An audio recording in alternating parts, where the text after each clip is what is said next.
Good evening, friends.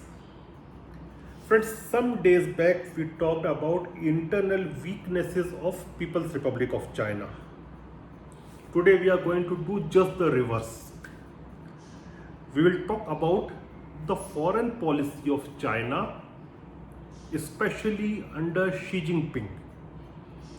And we will discuss, has Xi Jinping failed in his foreign policy? Xi Jinping became the Chinese president on 14th of March 2013, and prior to becoming the president, he was vice president under Hu Jintao, his predecessor.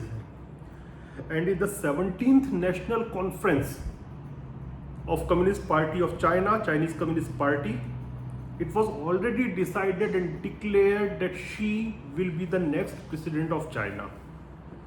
So what happened just after his declaration?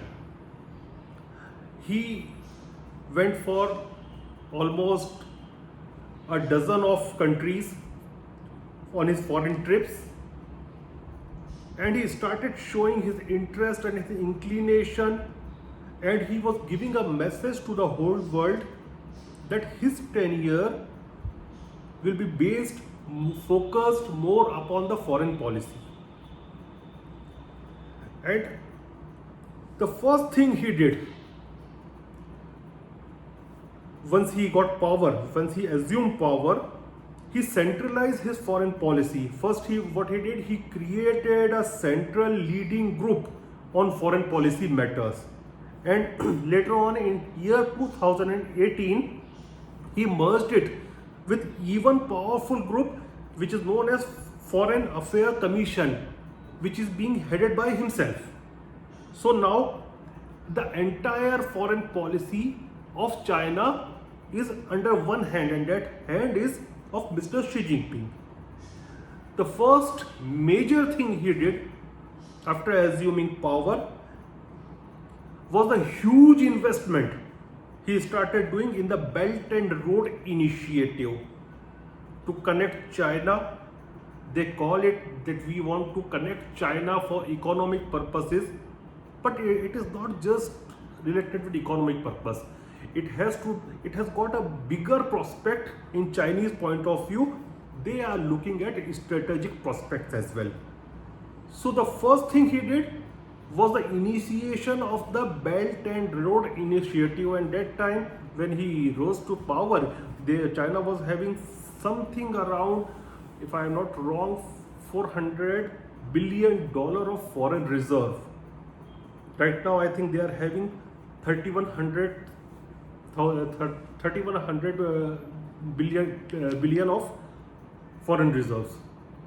So he started investing huge amounts, and the first overseas Chinese military base was also established by him on the Horn of Africa and on a small country known as Djibouti. So he started working upon overseas militarization of PLA, People's Republican Army, People's Liberation Army. Now what he did, he started very aggressively in his approach with his neighbors, especially in the South China Sea. And what they did, that he created artificial islands in the South China Sea region, which is known as 9 dash lines. And these 9 dash lines is nothing but it is actually encroachment of a special economic zone of Vietnam, Indonesia, Philippines and Malaysia. See, by international norms, every country has a special economic zone in waters ranging up till 200 nautical miles from its land border. So what they did, he created artificial island. Let me show it to you on the laptop. I think if you can see it, these are these green color lines. You can see these are, you can count it, 1 2 3 4 5 6 7 8, and there you go, 9. So Xi Jinping, what he did, he created artificial islands in the waters of South China Sea, and They are known as 9 dash lines. So he started encroachment of the special economic zone of four of his neighbors. That means he started militarization of the South China Sea. And all of China's neighbors, all of these countries, they are resisting it, due to which there are frictions developing between China and virtually all its neighbors in the South China Sea. Then it was Philippines which tried to pamper China, and Philippines was trying to have a cordial kind of relationship with China. So they were thinking of scrapping away the treaty with United States by which the US troops are stationed there on the Philippine soil. But looking at this aggression of China, they continued it. Then there are issues with Japan. There are islands in South China Sea which Japan claims it belongs to Japan, and China is claiming now that no, it doesn't belong to Japan and it is belonging to China, and due to which there is always tension with the fishing boats of Japan, Malaysia, Vietnam, Indonesia, as well as with China. So you can say China is doing hooliganism there in the South China Sea, and all the neighbors are troubled by it. Now what happened after COVID-19, when the whole world is in crisis? China recovered first because it was affected first. They were hiding the numbers, they were hiding for a long time, and I think WHO was also hand in glove with the Chinese leadership, because the behavior of WHO's chief, the general secretary, it points out at many things. So China started, when China came to know that the whole world is busy in dealing with their own internal issues, it started dealing with Hong Kong, which was handed over by the Britishers in 1997 on the condition that for 50 years China will maintain status quo. China won't won't interfere in the democratic procedure of Hong Kong. China won't put an iron curtain in Hong Kong. The press will be free. People will be having freedom of expression, freedom of speech. All these freedoms will be there. They promised it in 1997, and then only the Britishers handed over the territory of Hong Kong to China. Now they enacted a very draconian type of law, National Security Act, which has almost made the mini constitution of Hong Kong irrelevant. Now people are protesting, still they are protesting on the streets of Hong Kong, but they are not caring about it. So it is raising eyebrows around the world, and it will have definitely consequences. Trump administration, they are planning to withdraw the special status of territory of Hong Kong under the American law. Then there are Britishers who are talking about giving the 3 million Hong Kongers British citizenship and passports, overseas citizenship. And due to these kind of actions of China, actually China was always talking about peaceful unification of Taiwan in PRC, People's Republic of China.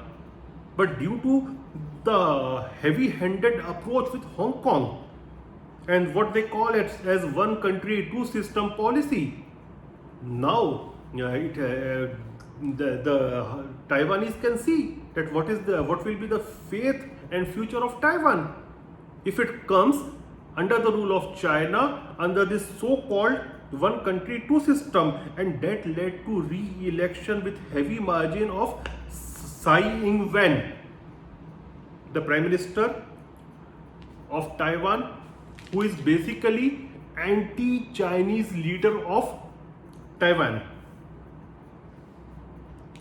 Then the kind of actions China is pursuing with other neighbors, even up till Australia. What they did, they put sanctions on Australian meat, Australian barley. They used very undiplomatic, non-parliamentarian type of language for Australia. They called them that Australia is like a chewing gum which has got stuck on the sole of China, and it needs to be scrubbed hard to remove it on the rock. So that type of language. They also called that Australia is basically a huge kangaroo who is acting like a dog of United States. Then they are having skirmishes on Indo-China border. The PLA is having skirmishes with Indian Army, and what it led to, it is leading to strengthening of relationship between Australia and India. Some days back we signed agreements that our military can use their facilities and their military can use our facilities, which will definitely affect China in the South China Sea, because on one end India is there, on another end there is Australian Navy, and you are having this Strait of Malacca from which 90% of trade of China takes place. So, and plus Quad, the group, the strategic alliance of 4 countries, US, India, Japan and Australia, it is strengthening. Then we are seeing tensions between North Korea and South Korea, and we all know that the North Korean government is a kangaroo government, it's a puppet government of China. So they are troubling South Koreans as well. And some days back there was a report in the French daily Le Monde that Belgian intelligence sources believe that Malta's embassy in Brussels could have been bugged by Chinese spies. And that raised the global eyebrows, though Maltan authorities says that no, it is not the case, but it is widely believed that it was a Chinese who did renovation of the Maltan embassy there in Brussels, and in the furniture they put some type of devices with which they were doing they were collecting information. So that also raised eyebrows. Now you go to last year's in 2019 defense white paper of PLA, People Liberation Army, and what it says of geopolitical aggression and ambitions of China. If you read this paper thoroughly, these white papers, they actually make sure that the world should understand that China is having geopolitical ambitions. So that is also raising eyebrows. But if you read it carefully, you will also get one hint that there is some friction between the People's Liberation Army and Chinese Communist Party, because constantly they are talking about the extreme loyalty of PLA with the state of China as well as with the party. So this shows that the CCP is struggling hard so that the new officers, the younger officers of PLA, retain the so-called red gene, that communist red gene of Mao. So looking at all these things, the world is watching China, the world is watching the activities of PLA, the world is observing the foreign policy of China. And why China is behaving like that? China is behaving like that because of sudden economic rise of China, and now it is leading most of the countries, most of the Western countries, most of the countries there in South China Sea, most of the major powers there in Indian subcontinent, especially India, all these countries are trying to create economic barriers for China to check the economic growth of China.